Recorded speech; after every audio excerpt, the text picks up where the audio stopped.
Good afternoon and welcome. It seems like we've been here an hour, but really we started here on Wednesday and it's been fabulous. So I want to thank Jamie, who put this together, who founded it, and has done such a fabulous job. I think you would all agree. And I'd be remiss if I didn't thank my wife, Debbie Miller, who's the executive producer. Um, and thank you for being here on a Friday afternoon.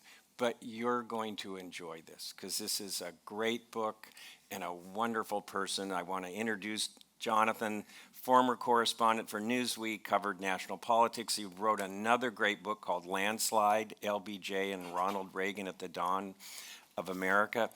And then this book on becoming FDR. So, Jonathan, thank you for being here. Oh, it's so great to be here, Doug.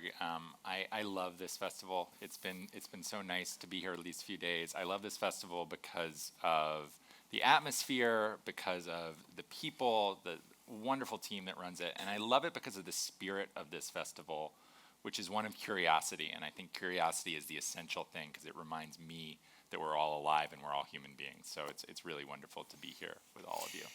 So I want to jump right into the book because we could be here for a couple of hours talking about this book. It's fabulous and interesting and has that really unique and interesting perspective. But when we were talking the other day, Jonathan reminded me about something when I lived with my grandparents in this little tiny town in Utah. And, you know, my grandfather liked to tease me and was a little bit of a jokester. And they had a little, not a little garden, but a big garden, and they had a chicken coop. And my grandpa used to love to tell me, you go get one of the chickens in the chicken coop.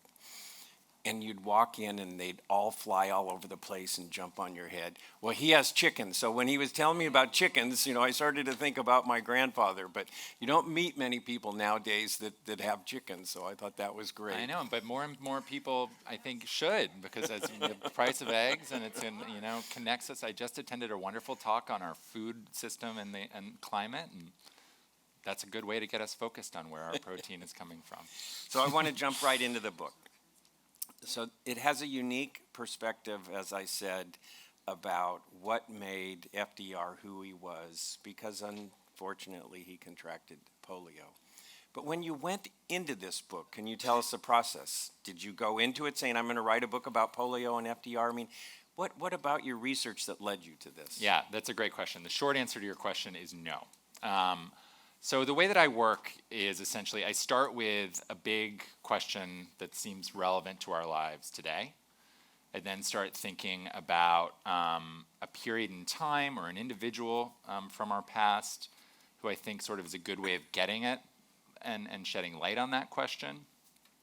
Then I start digging into the source material, looking for a story. And then once I find that story, I put those previous questions sort of out of my head for a while. I'm just doing the research to tell the story, and then I see where I am at the end of writing it, and I see what kind of answers it gives me to the question that I started out with. So the question that I started out with this book was, how does a president bring hope to the people that he or she is charged with governing? Hope is a word that I've heard a lot in the last 3 days here. I think that speaks to something. We're all thinking about it, and we all need it.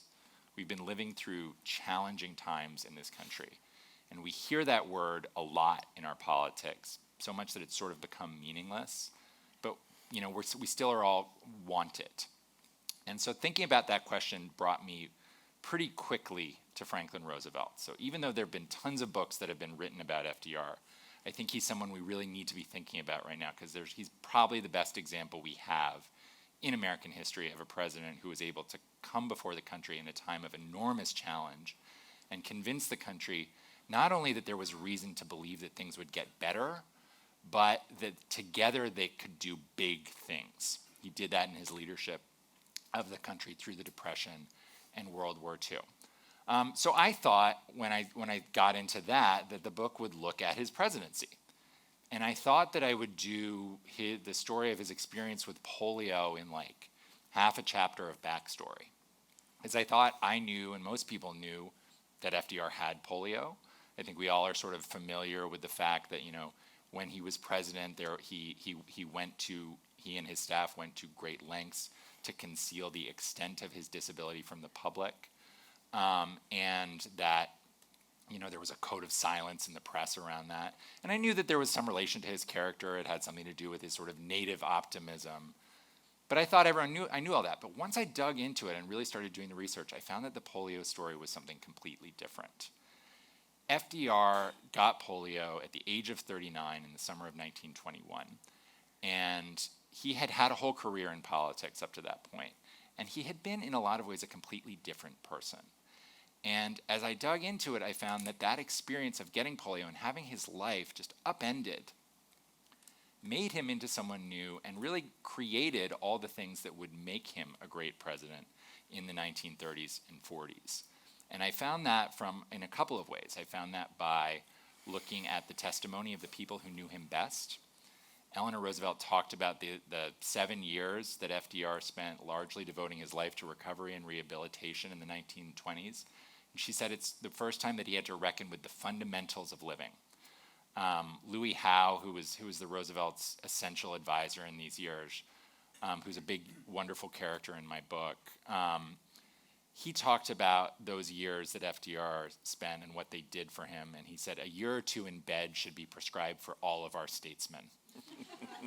and I'm sure that a number of us in the room today could think of one or two of our statesmen that we'd like to send to bed for a year or two or more. Yes, longer.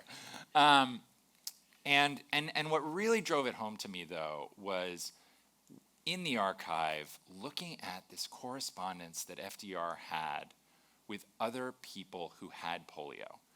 And it started very early on, after he got polio in 1921, because he had been a public figure up to that point.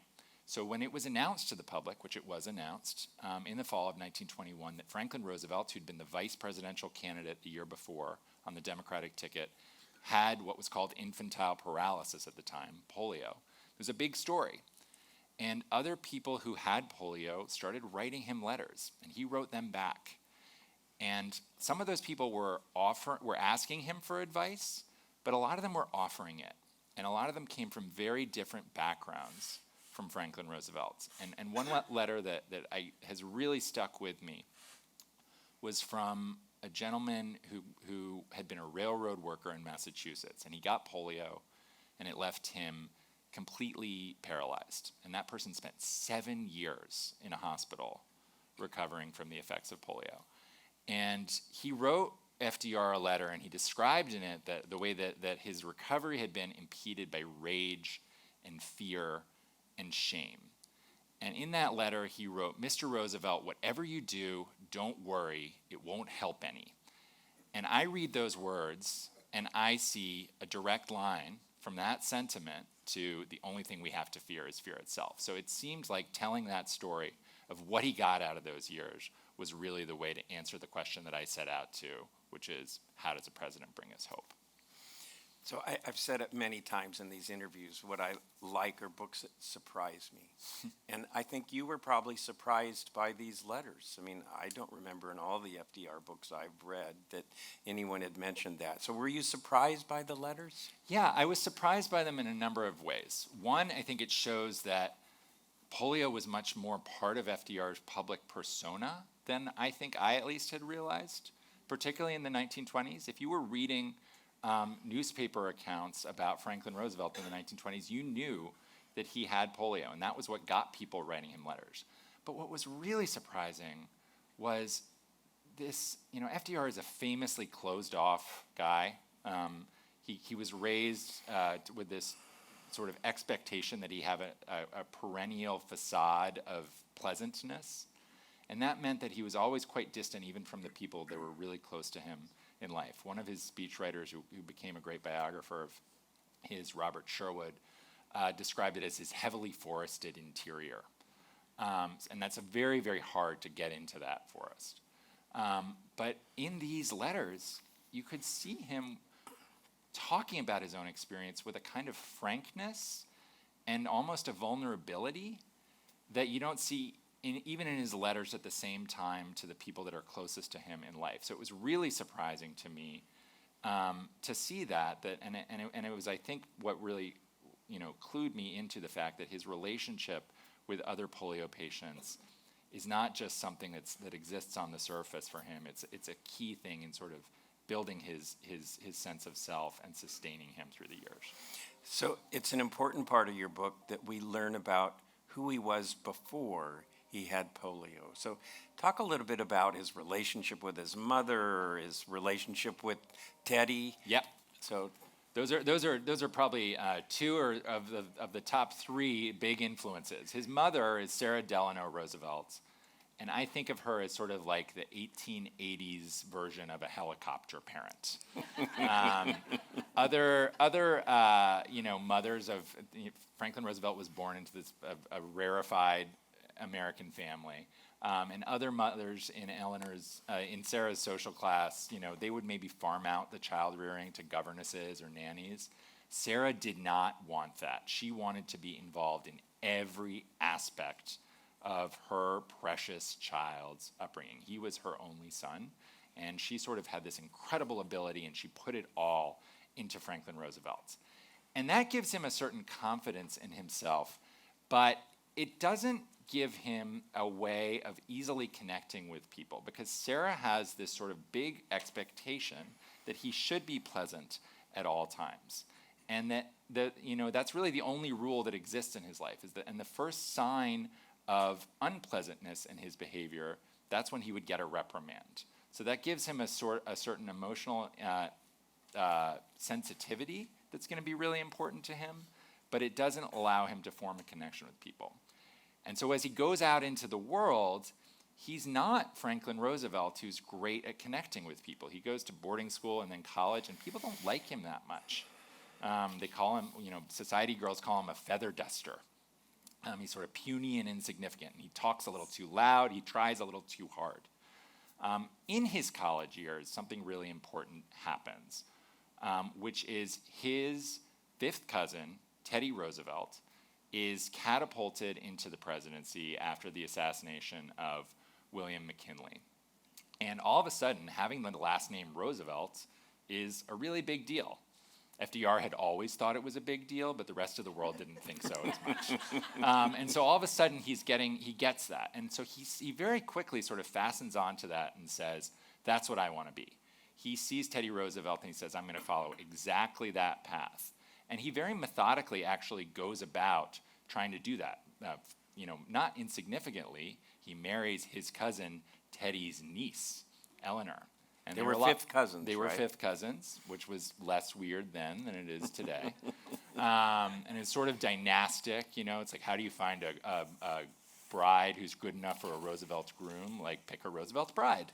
But it also, I think, there are a lot of things that drew Franklin Roosevelt to the young Eleanor Roosevelt, but one of them is that it brought him closer into Teddy Roosevelt's inner circle. And so he goes about this sort of trying to have all the jobs that Teddy had had. He gets elected to the New York State Legislature. He becomes Assistant Secretary of the Navy, which had been the job that made Teddy Roosevelt a national phenomenon. And he does a really good Teddy Roosevelt impersonation. He gets to Washington in the Woodrow Wilson administration. He sort of encounters reporters, and he uses the word bully a lot. He's like running around all over the place trying to appear like this vigorous young man in a hurry. He gets put on the 1920 Democratic ticket in part because he makes such a big physical impression in the room at the convention. He's tall, he's athletic, he's handsome. He's jumping over rows of chairs, he's starting fights, he's stealing signs, and people see that and they think, wow, it's a Democratic Roosevelt. That's part of what gets him on the ticket. And so he has a lot going for him, but it's all kind of on the surface. There's not a sort of inner core that is substantial. He needs something in his life that's going to force him to develop that. So for me, the hardest part of the book was when he contracts polio, when the symptoms start, and where he is, if you can tell us a little bit about that, but then just how different a diagnosis was then, how different the treatment was. I mean, it was really hard to read. So tell us a little bit about that. That's right. So he gets polio in the summer of 1921. That's a year after he had been that guy running around the room at the convention floor. And his life basically gets completely turned upside down in a single night. He's at his family vacation cottage on the island of Campobello, which is a Canadian island off the coast of Maine. And it's about the worst place in 1921 that you could get a serious illness because it's remote. Their cottage, and cottage is a misleading term. It's quite a sprawling house. But it does not have electricity. It's gaslit. And there's only one phone line on the island. There's no doctor. The only doctor is from a nearby coastal community in Maine who's not someone who's ever seen polio before. He's not going to be able to, when he encounters FDR's symptoms for the first time, he says he's just got a bad cold. And he takes ill, and he wakes up in the morning, and he can't support himself when he goes to stand up. He can't drag a razor down his face. And within a day of that, he's going to lose the ability to walk, and he's never going to get it back again in his life. But in that month of August, he goes through this terrible drama of sort of getting sicker and sicker. His wife and Louis Howe, who's there with the family, they're worried that he might die. And they don't know what's wrong with him. And they go through this sort of great drama of trying to get the right medical attention to come to this very remote island. Finally, they get an expert in who can examine him, and very quickly, he says he has infantile paralysis or polio. And that's about as terrifying a diagnosis as you can get in 1921.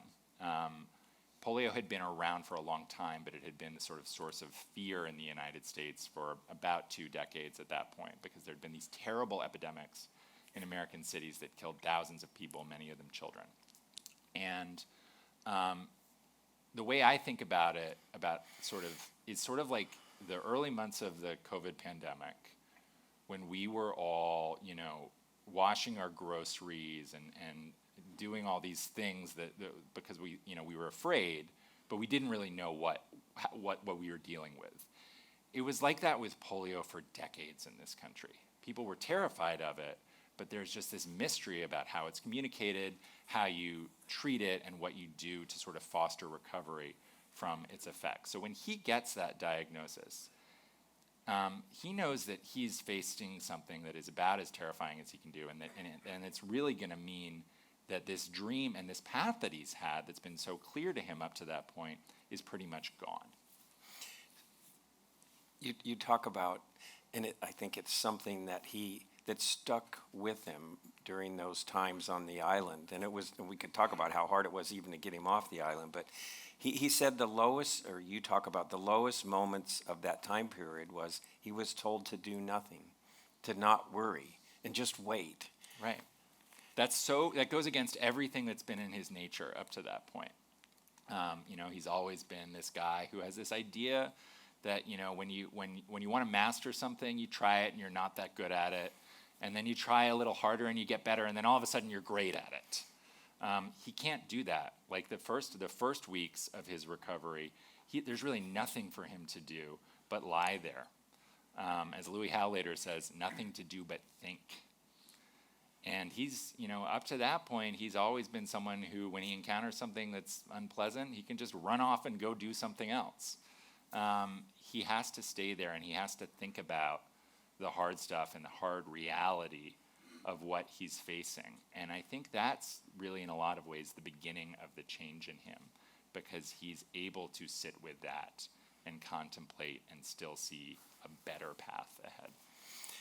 So I want to get to kind of the conclusions of your book about how it impacted him, but I think we have to talk about Warm Springs. Yeah. And I guess I knew about Warm Springs, but you just bring it out so much clearer. So it was another one of those aha surprise moments for me. So tell us about Warm Springs, because it's central. Yeah, you're right. I think Warm Springs is sort of the heart of the book in a lot of ways. He goes there in the fall of 1924, because he hears that there's this place in Georgia where there are these spa waters coming out of the ground that have these miraculous abilities to cure people with paralysis. And he's immediately drawn to it because by that point he's really looking for a miracle. It's been 3 years since he first got polio, and the conventional wisdom about recovery from polio is that muscle function that hadn't returned after 1 to 2 years probably wasn't coming back. And he's at 3 years at that point. So he's immediately drawn into it. He goes down there, and he finds that it's not really what's been sold to him. It's a sort of ramshackle place. There's no like structure to what you do as part of the recovery there. It's just some rundown buildings and a pool. But he does get in the water, and immediately he has two thoughts. The first is, wow, this does feel like magical water. And the second thought is, it's a shame that it's only for me. And I think in a lot of ways that's what makes Warm Springs a miraculous place, because it has this ability to unlock this amazing capacity for empathy and concern for others in Franklin Roosevelt that hadn't been there up to that point. And he very quickly starts thinking of himself as the kind of leader of Warm Springs. He ultimately will invest a good chunk of his personal fortune to buy it and try and turn it into what he thinks it can be. That's a big thing to do. It's the 1920s, the rich are getting richer. Most of those people are in his social circle. He's not doing that. He's taking his wealth and he's putting into this thing that he thinks could be a moneymaker for him, but everyone else around him knows it's just not going to be that. And that's not what it's about for him. It's about trying to take what he's learning from his own experience of recovery and bring it to other people. And he gets involved on a very personal level. So I read reports from Warm Springs of patients where they would describe, someone writing the report would describe this person came here and when they arrived they had use of this muscle and this muscle, now they have the use of this muscle and this muscle and this muscle. They could walk only X distance unaided, now they can walk Y distance unaided. And then at the bottom of the report you see the person who's done this examination, and it's Franklin D. Roosevelt. And it's sort of bittersweet, because he's taking great pride in that improvement, even though he's failing to make it himself. Warm Springs does not give him back the ability to walk as much as he hopes that it will. And that's not really, the point. It gives him something that's actually, in the scope of history, much more important, which is this incredible concern for others. And I think for me, that's one of the big takeaways from this book that we can all apply to if I'm ever in trouble in my life, or someone that I love is in trouble, is, start looking for ways that you can help other people.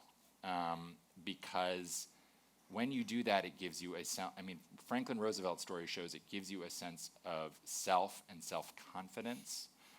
And it sort of takes your mind off of these questions of, am I ever going to get back to what I was? Can I do this? It just gives you a focus on what can I do for this other person that's not me. So kind of the way I saw the part on Warm Springs was, when he got there, he started to transform the business of Warm Springs and how it dealt with the patients. Mm-hmm. But it also, in the process, transformed him. So maybe Completely. You can talk about that. I think that's right. I think that he's there, and the context for this is, in these years that he's spending in recovery and rehabilitation, he is a very well-connected guy who's very motivated to get the best information about recovery from the effects of polio. So he's taking in all of this information from experts all over the world. And that's something that he has that he knows that other polio patients don't have. And he's also sensitive to what sort of attitudes have worked for him. And he starts to develop a sort of scheme for how you can best encourage recovery and foster resilience. And they're very practical things. There's a certain focus on dignity. So he had been, even before he came to Warm Springs, he'd been really drawn to water therapy, swimming in pools. Which was, had this appeal to him, because if you're someone who's paralyzed, you get in the water, all of a sudden you have this freedom of movement that you haven't had. So the fact that was encouraged for polio patients was really energizing for him. But he knew that people who got prescribed water therapy, they would often go to these pools and they would be put in situations where they had to change into swimming clothes. And they were out in the open and they were exposed. Sometimes they often had to be changed by other people. And that was really, in a lot of ways, dehumanizing for those people. So one of the innovations he brings to Warm Springs is, let's make really nice changing rooms that are comfortable and warm so that people can have that privacy. And it sounds like a small thing, but it's actually quite essential. So that's a focus on dignity. He starts focusing on community. He knows from his own experience how isolating this can be, because if you're someone who's used to moving around in the world, if you're confined to a space, you're cut off from the world. And he notices when he gets to Warm Springs that there isn't really anything that fosters a sense of community there. So he designs walkways that you can push wheelchairs on that connect all the individual cabins. He makes the dining room sort of the center of the place, and that it's like there are these family meals. And it really creates this sense of camaraderie and family in people who are there. So I think, and then I see in that, in a lot of ways, those principles, dignity, community, and above all, just sort of fostering in these people a sense of their own self-worth and usefulness, those are going to be the backbone of the policies that he pursues in the New Deal. And you talk about how he looked back on that experience of those first couple of years where he was alone, didn't really know what was going on, wasn't given, some idea what his progress would be or the details. And here he changes this too, understanding that people want to know what's going on. Yes, that's exactly right. I think about that when you see that in his presidency in the fireside chats, which are famously associated with Franklin Roosevelt. We think about the fireside chats as great examples of political oratory in American history. But if you read them, or if you listen to them, they are actually quite densely detailed. And I read that and I see someone who has been a patient. Because if you've ever had a serious illness, or if you've had a family member who's had a serious illness, you want the details from the medical team about what you're facing and what the plan is in front of you. You want to know, you're interested in exactly what's going on, and you want the person who's charged with treating you to give you a sense of confidence that they have a mastery of those details and they know what they're talking about. And he very directly sort of applies that to the problems the country is facing in the Great Depression. He goes into the country's economic challenges and later the challenges in the war in great detail, because he knows there's an urgency around it in the minds of the people he's talking to, and that they can handle that detail, and indeed they want it. So we can't not talk about Eleanor. Yeah. And you probably could have written a whole separate book just on Eleanor and polio and how it impacted her. But kind of where is she during this time period, and how does it change and transform her? You're right, and I should say that she is, as you know, a huge character in the book, because I just loved working on the parts about her, because her transformation in these years is happening in parallel to her husband. And in a lot of ways, it's even more dramatic than his. So where the book starts, which is a couple years before polio, is sort of a low point in Eleanor's life. She's coming out of the great crisis in her marriage to Franklin, which is his affair with her social secretary, Lucy Mercer. And that had been this experience that for her that left her feeling deeply betrayed, but also it had been this very public affair. So she was humiliated. And she and Franklin had decided to stay together, but she was sort of lost. She didn't really know what her purpose was going to be.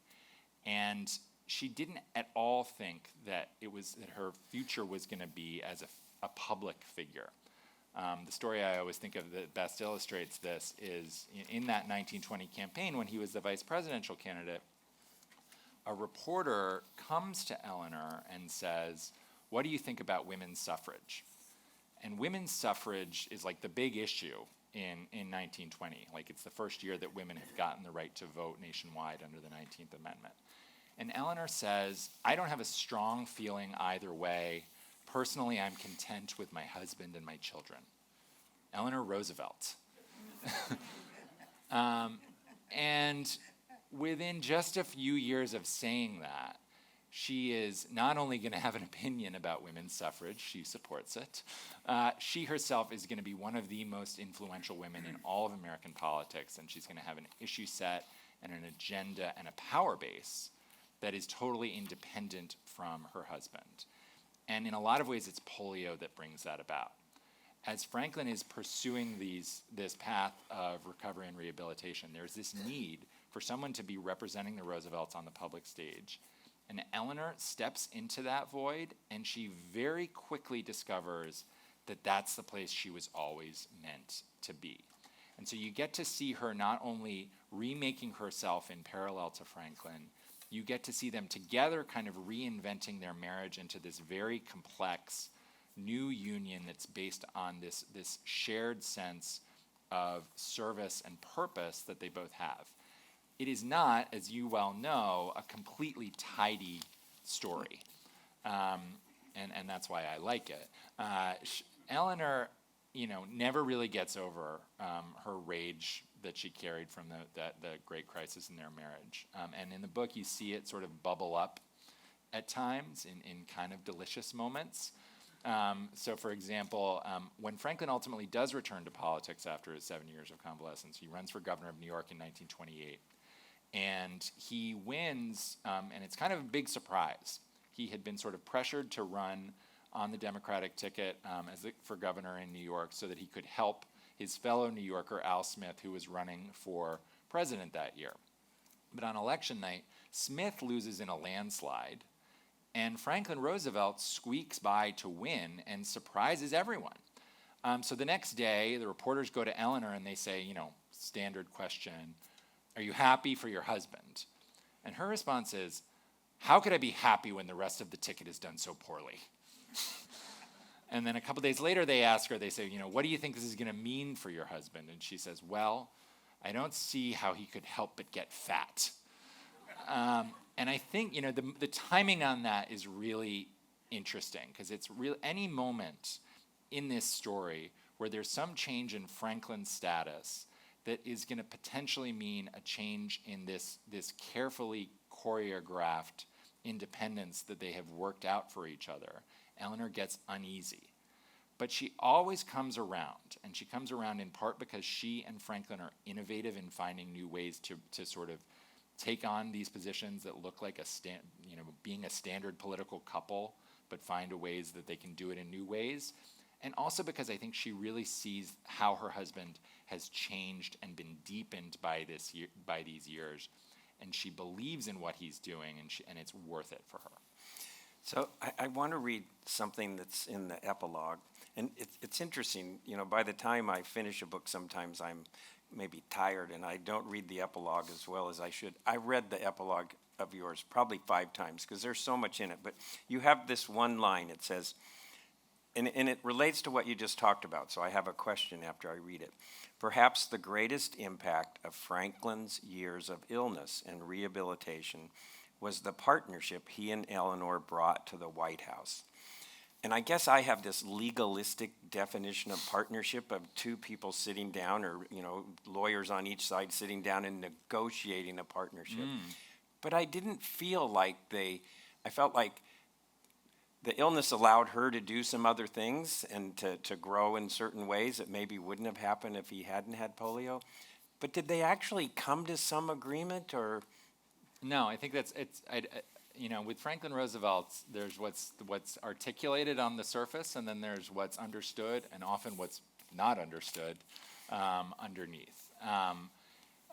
So famously, like he would go into meetings, and people would tell him you have to do something, and he would say yes, yes, and they would think he had agreed with them, and then they would leave, and it was only later when the decision got made that they would realize he was just saying yes. So it's always what's under the surface. And I think that actually redounds to Eleanor's benefit in these years.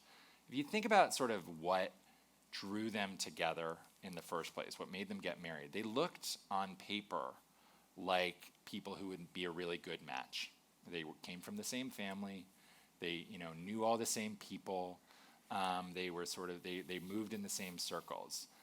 But they were actually, when you look at their 2 upbringings, they were a terrible match because Franklin had that upbringing that I talked about before of just sort of enveloping love. And Eleanor's early life, and I go into this in the book, is the opposite. It's this idea that love is this thing that you have to cling to because it might not ever come back if you let it go. And so they sort of never really find a way in the early stage of their marriage to connect because they have such different understanding of love. But then, they go through these series of trials in their shared life. And I think that then a lot of the things that had been a challenge for them start working in Eleanor's favor. So it had really bothered her in the early years of their marriage that Franklin kept her at a distance. He didn't let her in. But then in the 1920s, that becomes not a bad thing for her, because there are a lot of men, even if it was an unhappy marriage, if they're, invalids, they expect their wife to be around all the time, serving their beck and call. This is the 1920s. Franklin is okay with Eleanor going off and leading her own life. And they sort of settle into these patterns. And there are just these moments that you see Franklin showing that he really gets everything that's going on. So, for example, in the mid-1920s, when he's starting to spend more and more time away from home at Warm Springs and other places, there's one day where he's having a picnic lunch on the estate at Hyde Park with Eleanor and with two of her friends that she's come to be quite close to from her work in politics. And he knew that Eleanor had never really felt at home at the Roosevelt family estate in Hyde Park, because it wasn't her house, it was Sarah's house. And he says, they're sitting there, and he says, it's a shame that we have to close up the house. Why don't we build you all your own cottage here that you can come to? And it seems like this sort of offhand thing, but what he's really saying is, okay, I get what we're doing here. This is going to work best if we each have our own space, and I know that that's important to you, Eleanor, and let's make it happen. So in today's social media environment and journalism environment, there really aren't many secrets. That's right. And secrets that are found out are generally used against somebody. And so how did the press deal with his polio? How did his opponents in elections deal with it? Yeah, I mean, it's a great question. And I think, as I sort of alluded to before, it's more complex than we think, and it changes over time. So because people had been aware in the 1920s that he had polio, and there's plenty of deception in the early days. I shouldn't gloss that over. Like, so for example, the first article about his infantile paralysis in the New York Times has a quote from his doctor that says, "No one need have any fear of a permanent disability." And they knew that wasn't true, but they sort of put that in there because it would they thought it would curtail this idea that he was done politically. So the deception is there from the start, but there's also a kind of openness that I think would be surprising to people. There were pictures of him that ran in newspapers in the mid-1920s where you could see him at Warm Springs swimming with the other patients. You could see him in the way that his body had really been transformed by this disease, and you knew that this was something he was very much still in the middle of, this recovery. And then when he returns to politics, at first, polio is actually a really important part of the story. It's a way of humanizing him. It's reintroducing him to the public, and they say he's been through this great challenge, and now he's back. And it's, as you said, a big part of the conversation with his opponents as well. They really want to hammer home quite directly this message that he's not up to the job. So when he runs for the Democratic nomination in 1932, Al Smith, who was one of his rivals in that convention, and there's a lot of drama around that in the book, describes, a surrogate for Smith describes Roosevelt as a mental weakling. And weak is the important word there. The Republicans, when he ultimately gets the nomination, spread a rumor that he's so sick that he only has a year to live, and that John Nance Garner only agreed to be his vice president that year because he'd seen a medical report that showed that, and he knew that he would be president pretty soon. So it's actually part of the conversation. And I think this is another area where the perspective of polio patients at the time was so enlightening. So I read at one point an essay that a Warm Springs patient wrote about this whole conversation about what able-bodied people, that's his term, perceived as FDR's weakness.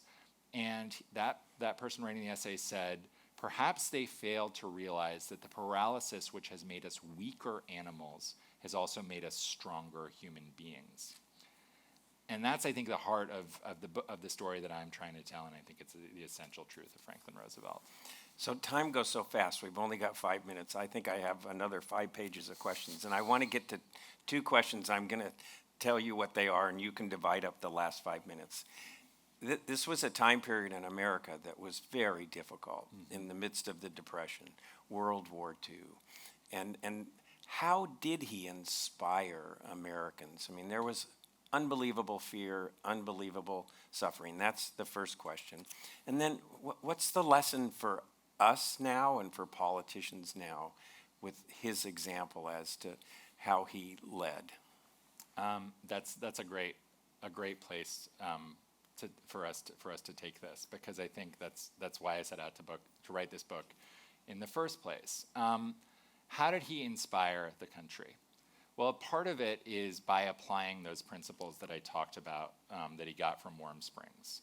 So focus on community, inspire a sense of dignity and purpose. You see that in New Deal programs like the Civilian Conservation Corps or the Works Progress Administration. It's this idea that you can't necessarily solve all the problems at once, but you can deliver a sense of dignity and purpose right away, and that there's going to be a lot of benefit that accrues from that, even if it's not necessarily the perfect solution to the ultimate problem.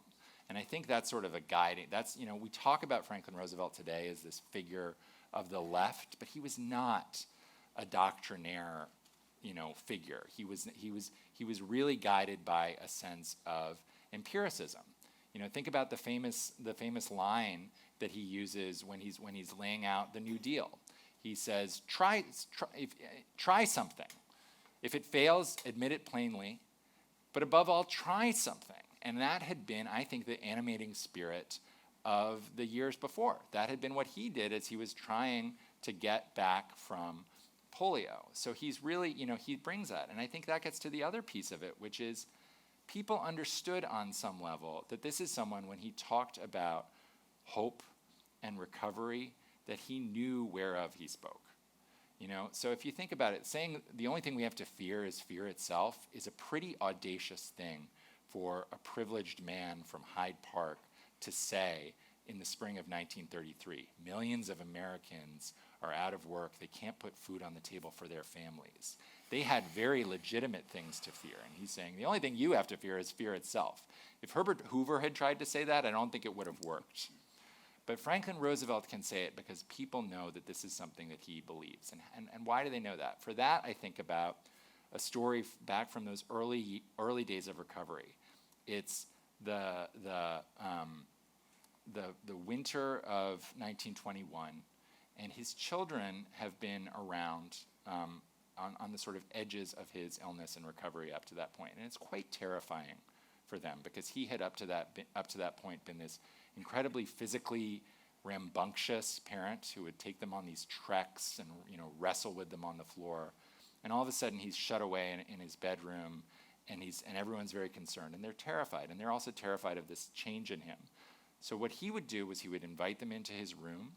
He would pull up the blankets to show his legs, which had been completely changed, and he would show the children each muscle, and he would teach them the Latin name.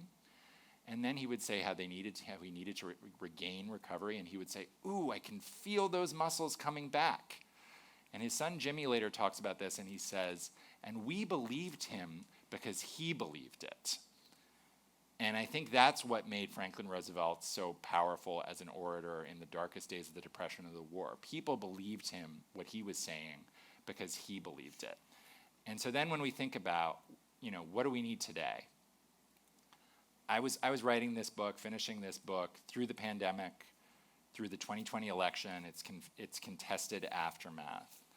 And I would look to stories like that for a sense of consolation, And I think the consolation ultimately here is that this is such a human story. We don't need, to get out of the troubles that we are in today, we don't need a once-in-a-century natural political talent. Everything that was great in FDR was something that came for him out of human experience. And so I think when we think about our own leaders today and what we should ask of them when they talk to us about hope, we should say, when did they need hope in their own lives? And what did they learn from it, and how is that going to impact their plan for leading us in the future? Thank you, thank you, thank you. Fabulous book and a fabulous person. Thank you, Jonathan. Thank you so much, Doug.